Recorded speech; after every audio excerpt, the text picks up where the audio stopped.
एक साइड उन्होंने बंदे मारने के लिए खोल दिए, तो कम से कम उसमें भी तो वो प्लास्टिक की जो डोरी सी होती है, ना तो उनकी गाड़ियों का कोई फिटनेस सर्टिफिकेट है, ना उनका कोई रोड परमिट है, ना ही उनके ड्राइवर प्रोफेशनल है, ना ही उनके पास ड्राइविंग लाइसेंस है। तो खड़े हो जाओ, इन्होंने इंटरव्यू कर लो, इन्हें 90% अगर निशाई ना हो तो यार असि गलत गल्लां कर रहे। इसके पास लाइसेंस है, इसके पास लाइसेंस छोटी गाड़ी कार चलाने का लाइसेंस है, और ये एलटीवी लाइसेंस के ऊपर बड़ी बस चला रहा है। अस्सलाम वालेकुम नाज़रीन, मैं हूं एडी मलक और जड़ावाला में अलमनाक हादसे में 12 अफराद इस दुनिया फ़ानी से कूच कर गए हैं। लेकिन अफसोस का ये आलम है कि इन 12 अफराद के मरने के बाद भी इंतज़ामिया ने इस गमज़दा और दुखी ख़ानदान के साथ किसी किस्म की कोई हमदर्दी तो बड़ी दूर की बात है, इनके साथ रब्ता तक नहीं किया। वो जो जुल्म की दास्तान इनके साथ रकम हुई, उसके तमाम मनाजिर हमने आपको दिखाए, लेकिन इंतज़ामिया की और हुकूमत की जो बेहिसी है, जो इस ख़ानदान के 9 मासूम बच्चे, इस तरह के प्यारे प्यारे मासूम बच्चे उस तेज़ रफ्तार बस ने अपने टायरों तले रौंदते हुए वो कई मीटर तक उसको बस को घसीटता रहा, उसको खबर तक ना हुई कि इस बस के नीचे इंसान कुचले जा रहे हैं। लेकिन इंतज़ामिया की बेहिसी ये है कि इतना बड़ा हादसा होने के बावजूद इनके साथ अभी तक किसी ने राब्ता नहीं किया, और ना ही इस अफसोसनाक वाक़या की इंक्वायरी के लिए हमारे किसी आला हुकाम की जानिब से किसी किस्म का कोई नोटिस जारी किया हो। मेरे साथ इस वाक़या के मुद्दई मुकदमा रियाज साहब मौजूद के साथ जो है वो लोग इनके प्यारों के लिए जो है वो दुआए मग़फ़िरत कर रहे हैं, लेकिन अगर कोई नहीं कर रहा तो वो इस मुल्क की पंजाब हुकूमत है, और इस पंजाब की जो इंतज़ामिया और इस इलाके की जो इंतज़ामिया है उनकी तरफ से अभी तक इनके साथ किसी किस्म का कोई इजहार अफसोस नहीं किया गया। जब ये हादसा हुआ और उस हादसे पर पहुंचने वाली जो रेस्क्यू टीमें थी वो कौन थी, और उनको किसके अहकामात जारी किए गए, और वो वहाँ पर बग़ैर ऑक्सीजन के एम्बुलेंस से लेकर उस जाए वक़ूआ पर पहुंची और मासूम बच्चों की ज़ख्मी हालत में उनको उस जो बग़ैर किसी ऑक्सीजन के एम्बुलेंस से थी उसमें रखा, और वो फिर न जाने किस किस हॉस्पिटल में घूमती रहीं उनको ले जाने के लिए और अपने पैसों के लिए। ये सारा वाक़या तो आपको मालूम है, लेकिन इस वाक़े के पीछे कुछ और पहलू हैं जो अभी तक आपके सामने नहीं आए थे, और इनको सामने लाना हमारी ये ज़िम्मेदारी थी। हम इस दुखी ख़ानदान की आवाज़ आपके आला हुक्मरानों के कानों में पहुँचाने के लिए एक बार फिर उसी दुखी ख़ानदान के साथ मौजूद हैं। इनसे जानते हैं कि इस हादसे के बाद जो इंतज़ामिया ने इनके साथ जो सतेलापन अपनाया उसकी क्या वजह है। सब अल्लाह ताला आपके प्यारों की मग़फ़िरत करे, उनको आला मुकाम दे।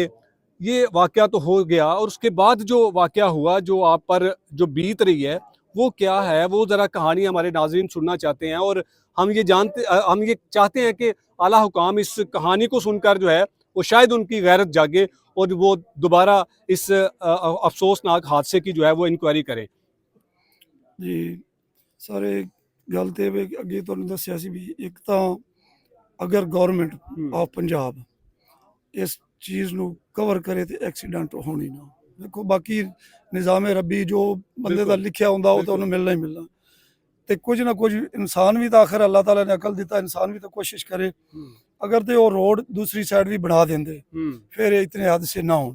10 दिन ਦੇ ਵਿੱਚ आई दी छुट्टियां ਦੀ वजह तो रश ਦੇ ਵਿੱਚ 3-4 एक्सीडेंट होए। ਇਹਦਾ ਤੇ ਫਿਰ ਮਕਸਦ ਹੈ ਕਿ ਇਸ ਹਾਦਸੇ ਦੇ ਵਿੱਚ ਇੰਤਜ਼ਾਮੀਆ हुकूमत भी शामिल है। बिल्कुल ਇਹਦੇ ਵਿੱਚ शामिल है।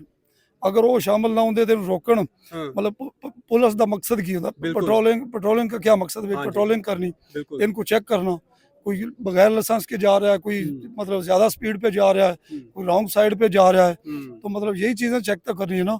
या कोई कम से कम जो अगर गवर्नमेंट को कानून बना दे कि इनकी लिमिट ये मुकर्रर कर दो, इस बस की जो लिमिट मुकर्रर कर दो। और शहरी आबादी में तो बिल्कुल स्लो स्पीड पे जाना चाहिए, बिल्कुल स्लो स्पीड पे जाना चाहिए। मतलब तो फिर अगर एक साइड ही उन्होंने चलानी, एक साइड उन्होंने बंदे मारने के लिए खोल दिए, तो कम से कम उसमें भी तो वो प्लास्टिक की जो डोरी सी होती है, या मतलब वो जो एक प्लास्टिक का कागज सा होता है कोई इनके पास निशानदेही का, मतलब सेंटर में लगा दे, चलो दोनों साइडों वाले आहिस्ता आहिस्ता तो जाएं, स्पीडें तो ना लगाए। इधर तो रेसें लगाते हैं, मतलब चीमा मतलब एक ग्रुप है ते एक अपना सुपर इतफाक वाले। ठीक है, अच्छा उस दिन सानू पता चलिया सी, कुछ लोगों ने इंटरव्यू किए, उन्होंने कहा कि जी दोवें बंदियां ना आपस विच रेस लगा रही सी, और वाकया गल हकीकत ਬਿਲਕੁਲ ਇਹ ਵੀ ਗੱਲ ਤਾਂ ਅਸੀਂ ਪਹਿਲੇ ਦਿਨ ਤੋਂ ਸੁਣਦੇ ਪਏ ਹਾਂ ਜੀ, ਆਪਸ ਵਿੱਚ ਰੇਸਾਂ ਲਗਾਉਂਦੇ ਪੈਣ ਹੂੰ। ਕਰਦੇ ਤਾਂ ਇੰਝ ਹੀ ਹੈ ਨਾ, ਹੂੰ। ਮਤਲਬ ਇੱਕ ਸਵਾਰੀ ਦੀ ਖਾਤਰ ਜਾਂ ਦੋ ਸਵਾਰੀਆਂ ਦੀ ਖਾਤਰ ਵੀ ਅਗਲੇ ਅੱਡੇ ਤੇ ਸਵਾਰੀਆਂ ਖੜੀਆਂ ਹੂੰ। ਤੇ ਫਿਰ ਉਹਨੂੰ ਇੰਝ ਵਜਾਉਂਦੇ ਨੇ ਕਿ ਭਾਵੇਂ ਅੱਗੋਂ 10 ਬੰਦੇ ਮਾਰ ਜਾਣ। ਤੇ ਕੋਈ ਡਰਾਈਵਰ ਜਿਹੜੇ ਨੇ ਮੈਂਟਲੀ ਤੌਰ ਤੇ ਫਰੈਸ਼ ਹੁੰਦੇ ਨੇ, ਠੀਕ ਹੁੰਦੇ ਨੇ, ਕਿ ਇਹਨਾਂ ਦੀ ਕੋਈ ਹਾਲਤ ਜਿਹੜੀ ਹੈਗੀ ਹੈ ਤਾਂ ਕੋਈ ਇਸ ਤਰ੍ਹਾਂ ਦੀ ਹੁੰਦੀ ਹੈ ਕਿ ਸਾਰੇ ਇਹਨਾਂ ਦੇ ਤੁਸੀਂ ਇਦਾਂ ਕਰੋ, ਚਲੋ ਅਸੀਂ ਤੇ ਸ਼ਾਇਦ ਗਲਤ ਕਹਿ ਰਹੇ ਹੋ ਸਰ, ਤੁਸੀਂ ਅੱਜ ਜਾ ਕੇ ਰੋਡ ਤੇ ਖੜੇ ਹੋ ਜਾਓ, ਹੂੰ। ਇਹਨਾਂ ਦਾ ਇੰਟਰਵਿਊ ਕਰ ਲਓ, ਹੂੰ। ਇਹਨਾਂ 'ਚ 90% ਅਗਰ ਨਸ਼ਈ ਨਾ ਹੋਵੇ ਤਾਂ ਅਸੀਂ ਗਲਤ ਗੱਲਾਂ ਕਰ ਰਹੇ।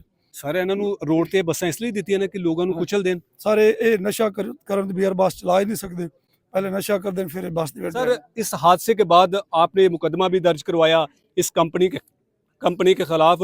बहुत बड़ा जनाजा हुआ 11 अफराद का, तो इस जनाजे में ये लोग शामिल हुए थे को आपके साथ इन्होंने हमदर्दी की कि ये हादसा हो गया, हम इसकी मुकम्मल जो है वो इंक्वायरी करवाएंगे।